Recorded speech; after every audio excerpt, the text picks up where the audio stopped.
SIT విచారణలో CI Nagaraju ఏం చెప్పాడంటే వివరాల్లోకి వెళ్ళినట్లయితే కృష్ణలంక సిఐ నాగరాజుని నిన్న సిట్ అధికారులు అరెస్ట్ చేశారు. ఆ క్రమంలో స్థానిక ప్రజల నుంచి సిఐ నాగరాజుకి మద్దతుగా ఏ రకంగా ఆ ప్రజలందరూ కూడా నినాదాలు చేశారు అనేది ప్రత్యేకంగా చెప్పనక్కర్లా.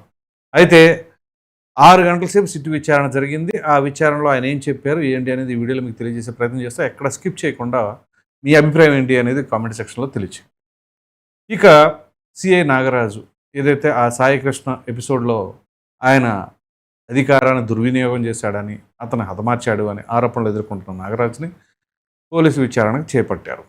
ఈ క్రమంలో ఆయన అడిగిన ప్రశ్నలకు ఆయన ఏం సమాధానం చెప్పారు అనే దానికంటే ముందుగా అసలు ఏ అంశాల్లో అనుమానాలు బలంగా ఉన్నాయి అని చెప్పేసి అయితే ముందుగా మనం చర్చించుకోవాలి. ఈ సాయికృష్ణ అనబడే రౌడీ షీటర్ని మార్కాపురం నుంచి కృష్ణలంక పోలీస్ స్టేషన్కి తీసుకొచ్చారు.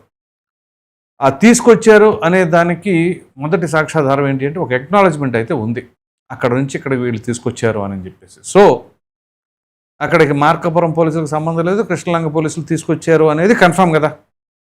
ఒకటి. 2, కృష్ణలంక పోలీస్ స్టేషన్లో ఉన్నటువంటి సీసీటీవీ ఫుటేజ్ మాయం. మనం 4-5 రోజుల క్రితమే ఒక వీడియోలో మాట్లాడుకున్నాం.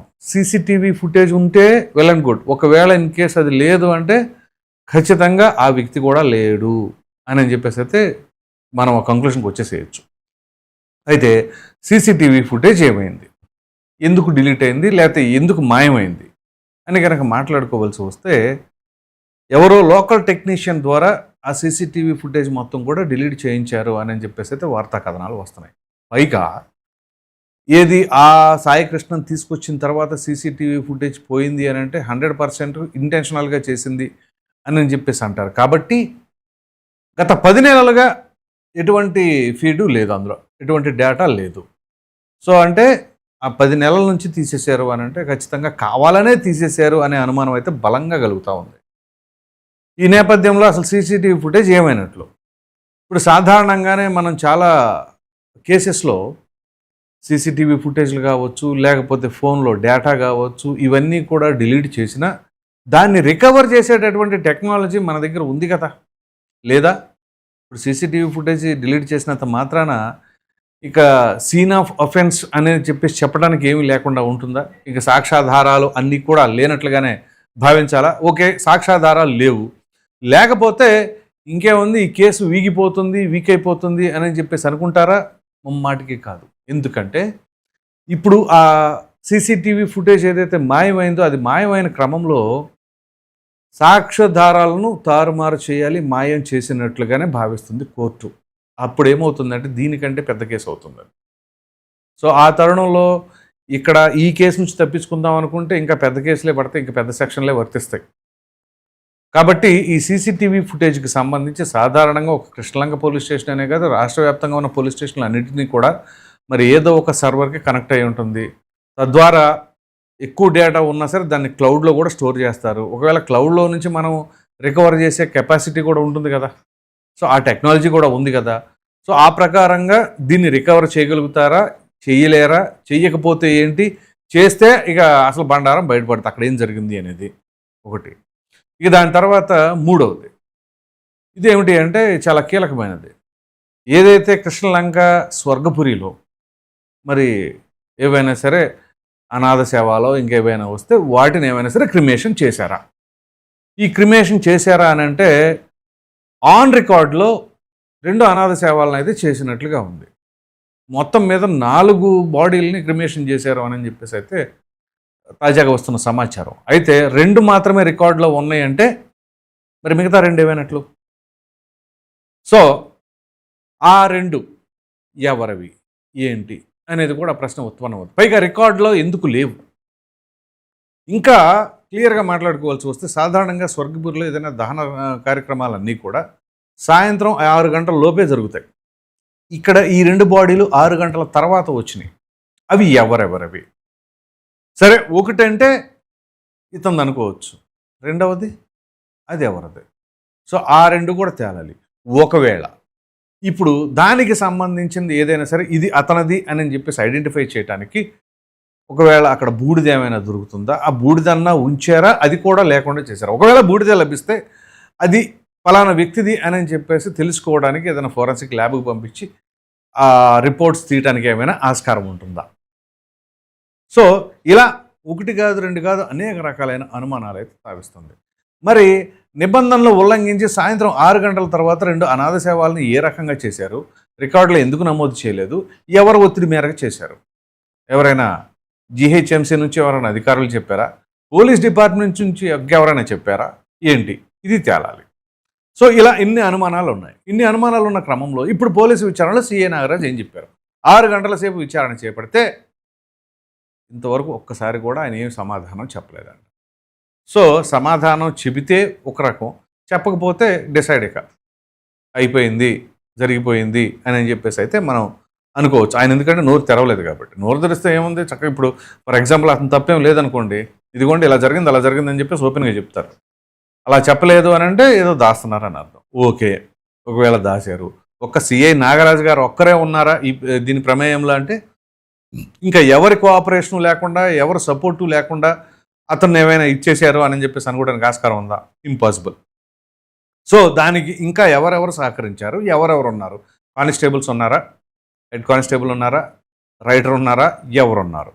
ఉంటే వాళ్ళని కూడా అదుపులోకి తీసుకోవాలిగా. ఇప్పుడు ఇతను ఒక్కడే కాదు కదా, ఇతనితో పాటు ఆ రోజు ఇంకెవరెవరు ఉన్నారు విధుల్లో. ఆ విధుల్లో ఉన్నప్పుడు ఎవరి పాత్ర ఏంటి అని చెప్పేసి అసలు ముందు ఒక్కొక్కరిని తీసుకొని ఇంట్రాగేట్ చేస్తే ఒకరు కాకపోతే ఒకరైనా ఏదో ఒక విషయం బయట పెడతారు. ఖచ్చితంగా పోలీస్ ఇంట్రాగేషన్ ఎలా ఉంటుంది తెలుసుగా, అది వీళ్ళు పోలీసులే. ఇక్కడ విచిత్రం ఏంటి అంటే, ఇప్పుడు నిందితులుగా ఉన్నవాళ్ళు పోలీసులే, విచారణ చేస్తుంది పోలీసులే అని మాజీ మంత్రి అంబటి రాంబాబు అంటారు. ఎవరైనా పోలీసులే చేసేది, పోలీసులు కాకపోతే ఇంకెవరు డాక్టర్లకు ఇస్తారా ఇంట్రాగేట్ చేయమని? సో ఒకవేళ సిబిఐకి ఇచ్చినా కానీ అత్యున్నత దర్యాప్తు సంస్థ వాళ్ళైనా పోలీసులేగా, ఎవరైనా పోలీసులే. సో పోలీసులకు పోలీసే ఎంక్వైరీ చేస్తారు. కాకపోతే పోలీసులు కుమ్మక్కయ్యారు అది ఇదని చెప్పేసి అంటారు. సరే, ఎవరు వర్షన్స్ వారికి ఉంటాయి.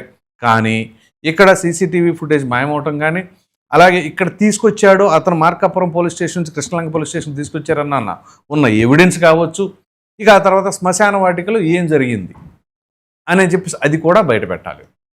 ఇప్పుడు ఆ శ్మశాన వాటికలో ఉండేటటువంటి ఉంటారు కదా, అది కాటి కాపర్లో ఎవరో ఉంటారు కాబట్టి వాళ్ళని కూడా అదుపులోకి తీసుకొని మీకు ఎవరు చెప్పారు, ఏం చేయమన్నారు, ఏంటి ఇప్పుడు తీసుకొచ్చిన వ్యక్తి ఎవరు అనేది వీళ్ళకి మాత్రం ఏం తెలుస్తుంది.